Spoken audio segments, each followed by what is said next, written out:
Hi guys, so I'm gonna read, so this is part 2 of Fantastic Four Annual number 1.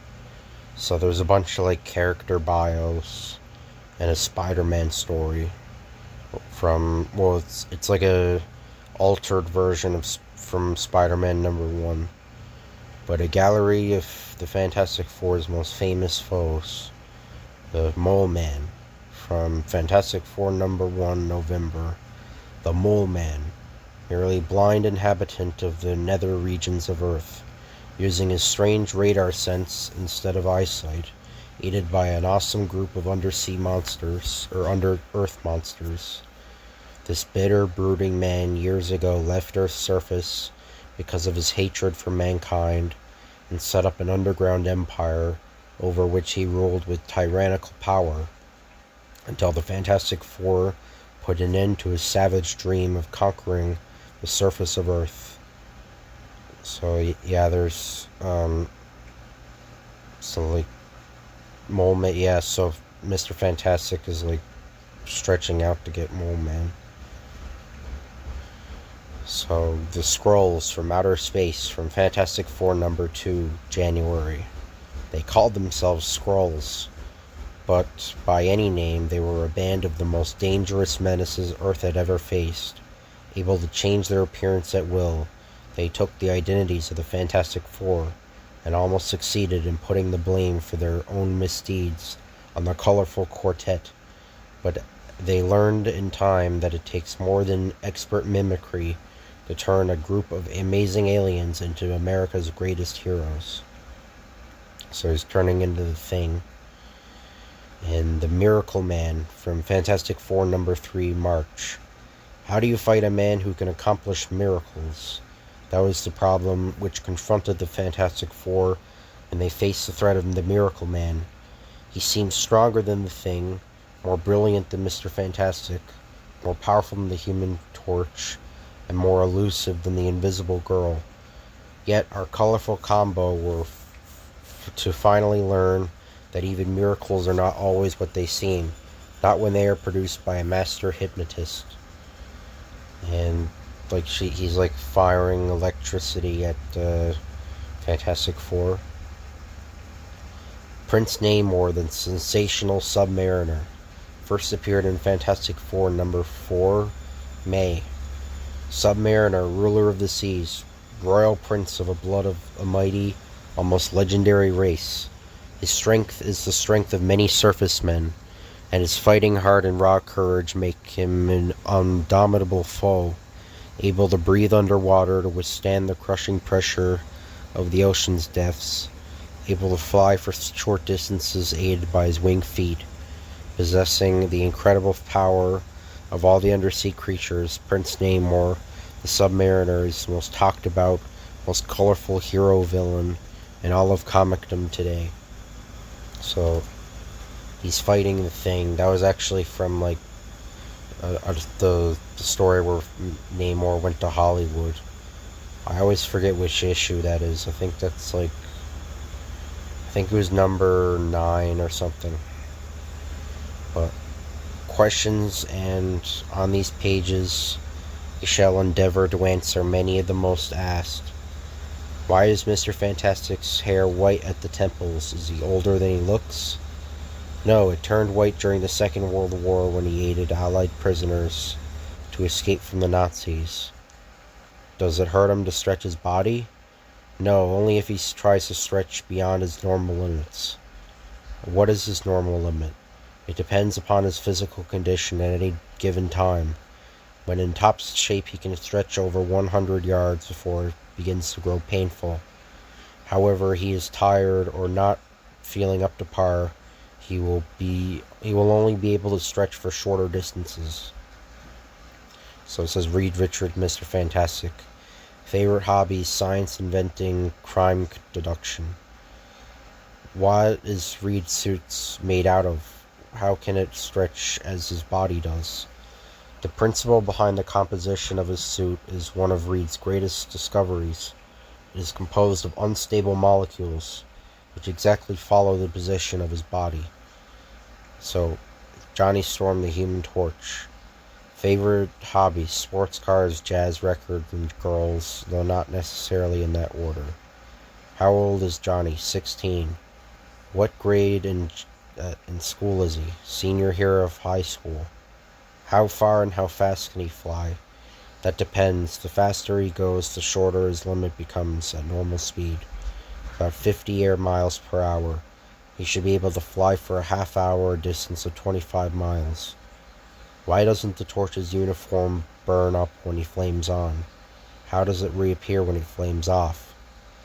Designed by Mr. Fantastic of unstable molecules, Torch's uniform unites with the flame until it flames off, at which time it drapes his body again like normal cloth.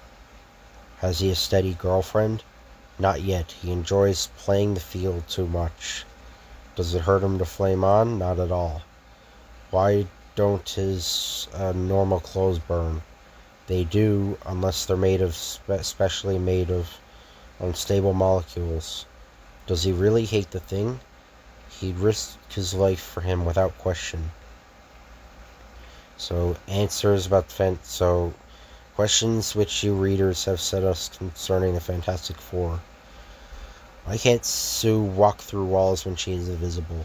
Just because we can't see her, that doesn't mean she isn't there. Her body, though invisible, still remains solid and subject to all physical laws, so Sue Storm the Invisible Girl. Favorite hobbies: fashions, cooking, cosmetics, and reading romantic novels. How does her costume turn invisible with her? You probably guessed it by now, those wonderful little unstable molecules of Reed's.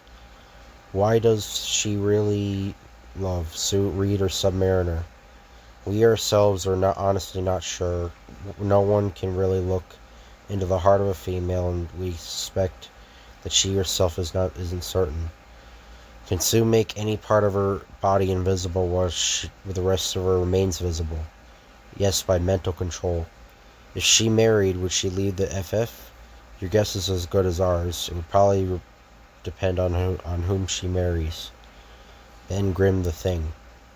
Favorite hobbies: weightlifting, reading adventure stories, wisecracking. Is he really as bad-tempered as he sounds? All we can say is, if he looked like the Thing, what kind of disposition do you think he would have? When the Thing turns into Ben Grimm, does he retain his tremendous strength? No. As Ben Grimm, he is a normally strong, athletic man. But when he becomes the Thing, his normal strength is increased to an almost unbelievable degree. Who is stronger, the Hulk or the Thing? Although the Thing would angrily deny it, we feel that the Hulk is actually stronger. That one reason he can take enormous leaps into the air, because of his incredible leg muscles. But the Thing is more agile, faster moving, and quicker thinking in a fight. Why does the Thing only have 4 fingers and 3 toes? No one knows. It's just the way the unpredictable cosmic rays affected him. Will the Thing marry Alicia? The mighty, fearless Thing is too frightened to propose. Only time will tell.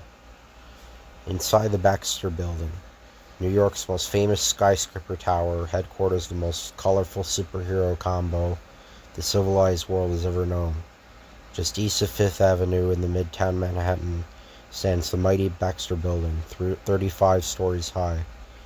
So Fantastic Car, Fantastic Copter, vehicle hangars accessible from rooftop elevators and from floors below, Pogo orbit plane, vehicle maintenance shops, so it's a safe for future reference, conference room, projection room, giant map room, chemistry lab, electronic lab, recreation room, gymnasium, reception room, dining room, observatory, anti-vibration wall containing special materials which completely absorb shock of rocket launching, rocket silo, photoanalysis lab, storage and supply rooms, passenger missile long range ICBM type, private elevator for exclusive use by Fantastic Four, missile monitoring room, missile ready room, entrance to launch pad, biological research lab, technical research lab, machine shops,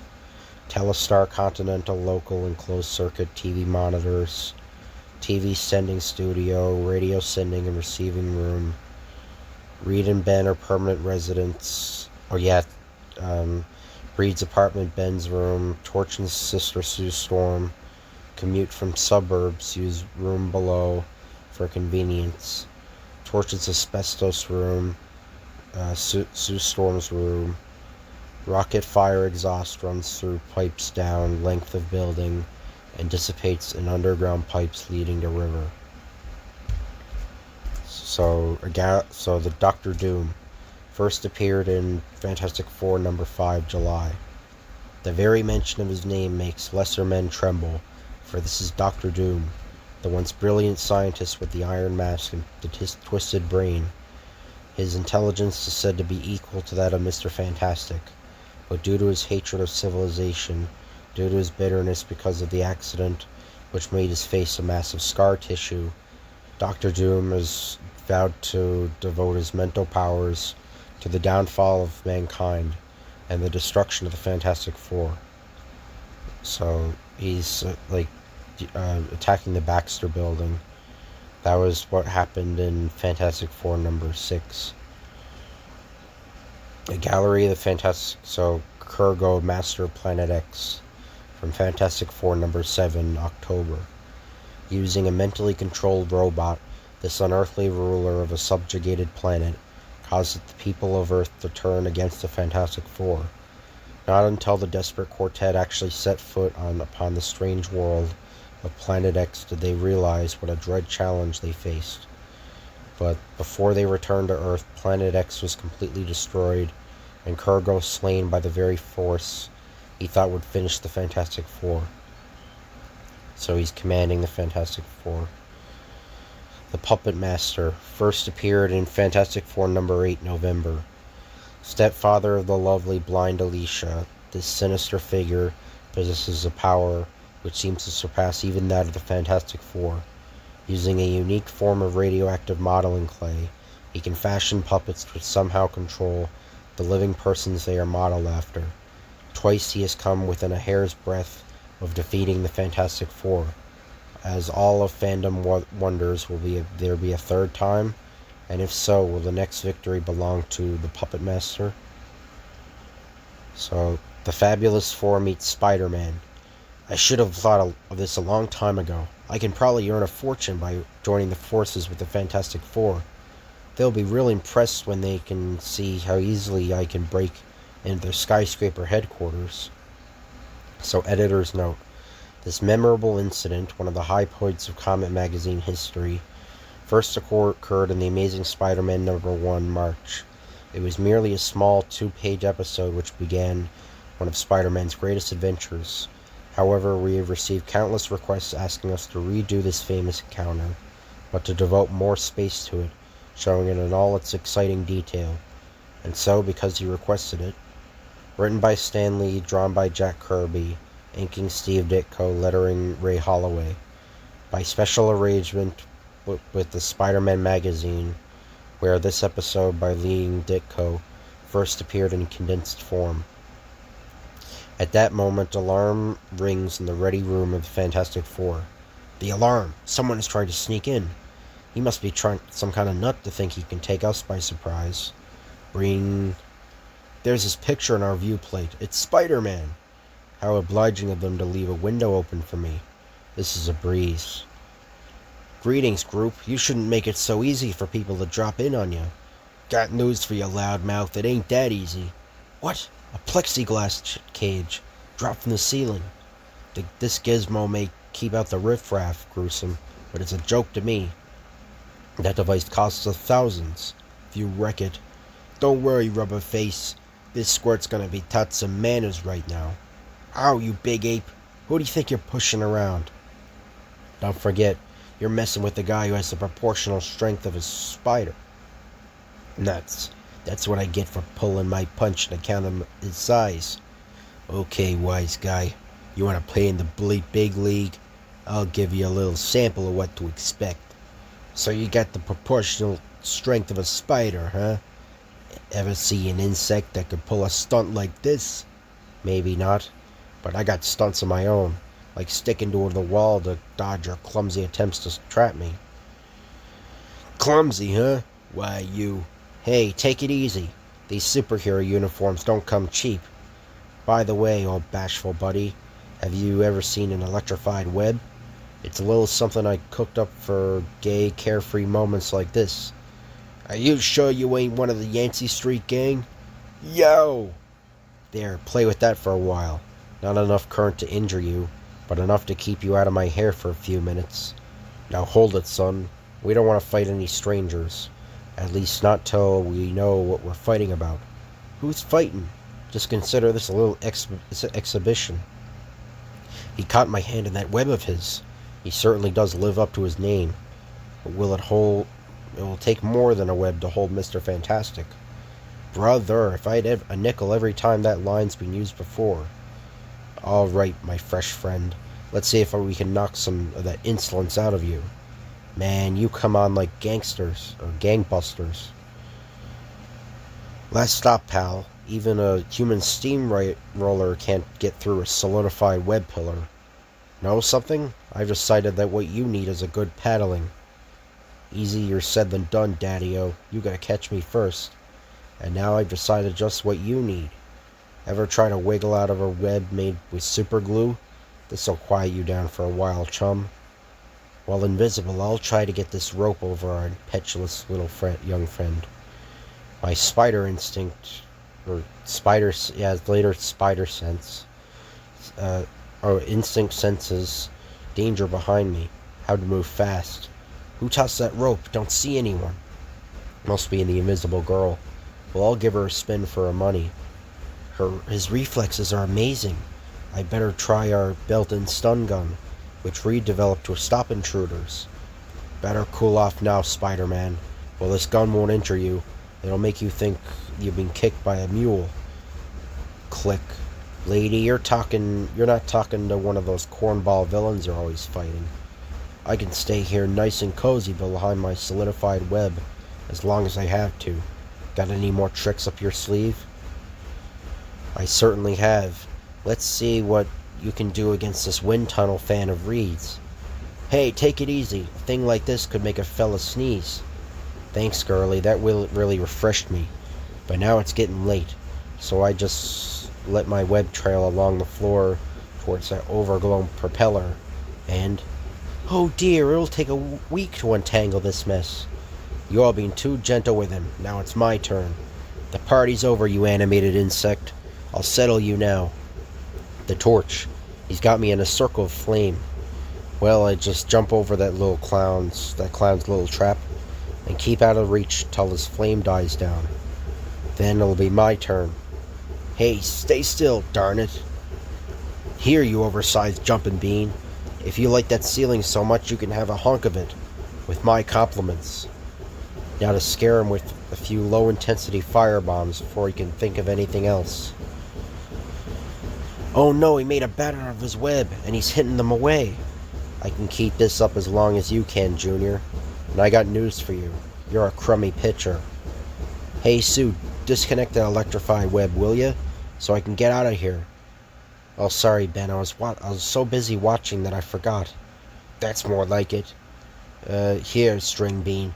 I'll snap that super glue stuff out of your bony little wrists. And now nothing, Ben. It's time for me to put a stop to all this. Okay, that's it. No more fun and games, fella. Someone might get hurt. Now suppose you tell us what you're here for. Get out of the way, Killjoy. Give me another crack at him. It's about time someone asked me. I want to join the Fantastic Four, so I thought I'd give you a demonstration of what I can do. Now let's get down to business. How much does the job pay? I figure I'm worth your top salary. I knew it. That kook has rocks in his head. Afraid you made a mistake, Spider-Man. We're a non-profit organization. We pay no salaries or bonuses. Any profit we make goes into scientific research. You came to the wrong place, pal. This isn't General Motors. We keep just enough money to pay our expenses. Every other cent goes into developing the most effective supercrime fighting apparatus we can create. Besides, aren't you wanted by the police? This isn't Outlaws Anonymous. I might have known. You're just like all the rest, ready to believe the worst in anyone. Okay, keep me out of your group. Who needs you? I'll make you guys look like pikers. Wait, come back! And that is the real reason Spider-Man never joined the Fantastic Four. But will they ever meet again? We wouldn't be at all surprised. So, the Impossible Man, from Planet Pop-Up, from Fantastic Four number 11, February. The Impossible Man, the most amazing visitor Earth has ever known. From the planet Pop-Up, where the evolutionary process has been speeded up to such a degree that he can change his body into anything with the speed of thought. A rarity among the Fantastic Four's foes, because he hasn't a villainous thought in his head. All he wants to do is have fun. But the Impossible Man's idea of fun almost made a shambles out of Earth and failures out of the Fantastic Four.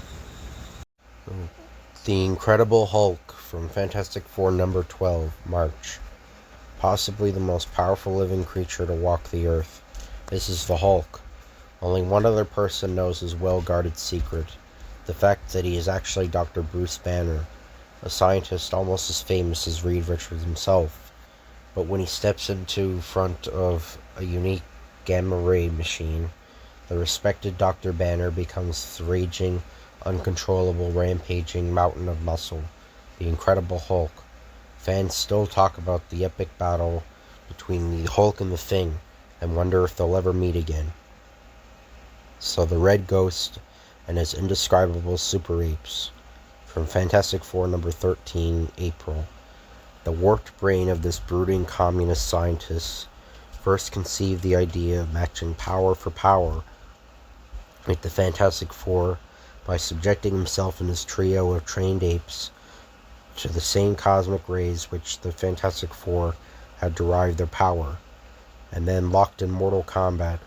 There, within the lost city of the moon, both teams of super powerful foes had their showdown battle, with the fate of the Earth hanging in precarious balance. The Mad Thinker and his awesome android, from Fantastic Four number 15, June. Known to mankind only as the Thinker, this strange, merciless villain has no superpowers of his own. And yet with the aid of his brilliant brain and his blindly obedient android slave, he was the first enemy ever to take control of the Fantastic Four's skyscraper headquarters and turned Reed's inventions against our heroes. Oh, okay, so that's the end. So, anyway, I hope you guys enjoyed this video. If you could like, comment, or subscribe, that'd be appreciated. Thank you for watching, and I'll see you guys later.